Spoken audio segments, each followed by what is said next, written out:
तो second chapter की शुरुआत में हमें ड्रैगन्स के बारे में बताया गया है। हमें बताया गया है कि कैसे ये धरती के सबसे स्ट्रॉन्ग क्रिएचर हैं। हमें ये भी बताया गया है कि सिर्फ़ एक ही फैमिली है जो ऐसे पावरफुल क्रिएचर को अपना पालतू बना सकती है और उस फैमिली का नाम होता है पेंड्रागन हाउसहोल्ड। क्योंकि ये ड्रैगन को अपना पालतू बना सकते हैं इसलिए इनका जो इन्फ्लुएंस है एम्पायर में वो सबसे ज़्यादा होता है। इनको एक सेलिब्रिटी की तरह ट्रीट किया जाता है। उसके बाद हमें प्रेज़ेंट में लाया जाता है और हमें दिखाया जाता है कि जो रेवन होता है वो कमांडर के टेंट में जा रहा होता है और कमांडर रेवन को देखता है और बोलता है कि तुम वापिस आ गए रेवन, मौत के देवता।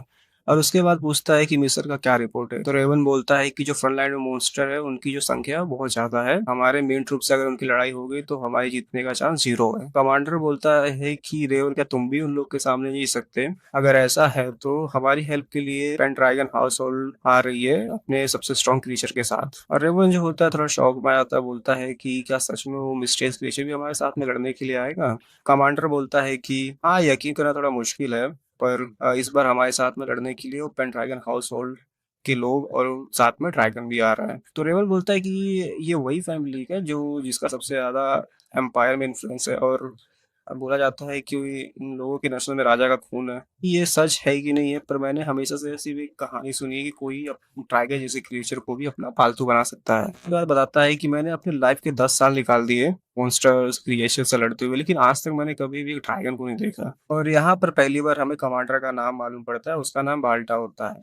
लेकिन हम फिर भी इसको कमांडर ही बोलेंगे। तो कमांडर बोलता है कि तुम्हारे पास कोई ऑप्शन नहीं, तुम्हें साथ में लड़ना ही होगा, ये डायरेक्ट ऑर्डर आया है राजा की तरफ से। उसके बाद कमांडर बोलता है रेवन को कि जैसा कि तुम्हें मालूम पड़ गया रेवन, हमारे साथ में अभी ड्रैगन लड़ने वाला है। इसके लिए बस तुम्हारा एक ही काम होगा, जो पेंड्रागन हाउसहोल्ड का लड़का है बस उसका ध्यान रखना है। और रेवन बोलता है कि बस इतना ही करना है मुझे। कमांडर बोलता है हाँ, तुम्हारा बस एक ही काम है, पेंड्रागन हाउसहोल्ड के इस लड़के को ध्यान रखना, उसका साथ नहीं छोड़ना है तुम्हें। रेवन बोलता है ठीक है, मैं समझ गया हूँ, आप जैसा बोल रहे हो वैसा ही होगा। कमांडर रहता है बहुत ज्यादा खुश हो जाता है और रेवन को बोलता है बहुत बढ़िया। बात बोलता है कि कल तुम एक काम करना, जो यंग लॉर्ड है पेंट्राइगर हाउसहोल्ड के जो सन है उनके सामने जाके अपना इंट्रोडक्शन प्रॉपर तरीके से दे देना और मुझे तुम्हारे ऊपर पूरा भरोसा है। और और जो कमांडर रहता है इतना बताने के बाद बोलता है कि चलो पार्टी शुरू करते हैं और इसके बाद जो रेवन रहता है वो टेंट से बाहर आ जाता है। तो रेवन जो होता है थोड़ा सोच में पड़ा रहता है। वो सोचता है कि क्या सच में कोई जो रॉयल घराने से हो वो क्या सच में एक ऐसी जगह पे आएगा जहाँ पर मरने का हमेशा से डर हो? क्या सच में हमारी मदद करने के लिए यहाँ पर आएगा?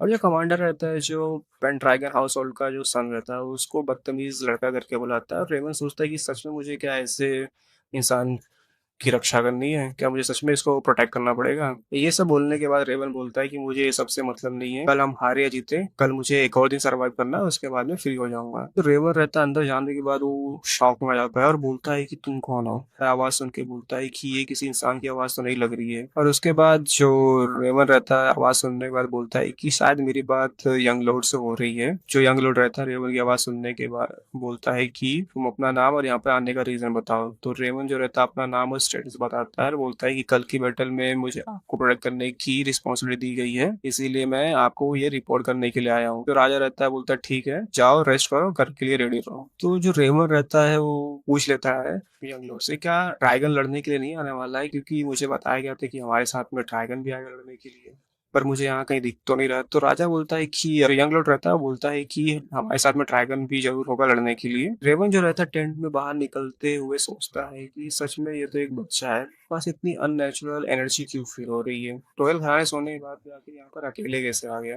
खैर मुझे ये सबसे फर्क नहीं पड़ता बोल के रेवन निकल जाता है। और नेक्स्ट डे दिखाया जाता है जहाँ पर जितने भी सोल्जर्स है और जो आर्मी है सब खड़े हैं एक साथ में, जो लड़ाई होने वाली उसके। कमांडर जो रहता है बहुत ही तेज तूफान को देख के बोलता है कि लोड आने वाले हैं, लेकिन टेंट के पास जाने के बाद वहां देखता है कि कोई भी आता है। तो जो कमांडर रहता है उसका मुंह बन जाता है कि आखिर कोई आया क्यों नहीं। रेवन भी कंफ्यूज रहता है कि आखिर यंग लोड कहाँ पर गए। उसके बाद कमांडर जो रहता है वापिस से यंग लोड का नाम लेता है। आधा नाम लेते ही बहुत तेज सी हवा आती है, कमांडर रहता है जाके जमीन पे गिर जाता है। और उसके कुछ समय बाद ही हमें ड्रैगन की हल्की सी झलक दिखाई जाती है। उस झलक में ड्रैगन का आंख दिखाया जाता है और रेवन उस ड्रैगन को देख के बोलता है अच्छा यही है ड्रैगन। फिर धीरे धीरे हमें ड्रैगन को दिखाया जाता है जो रेवन के सामने ही खड़ा है।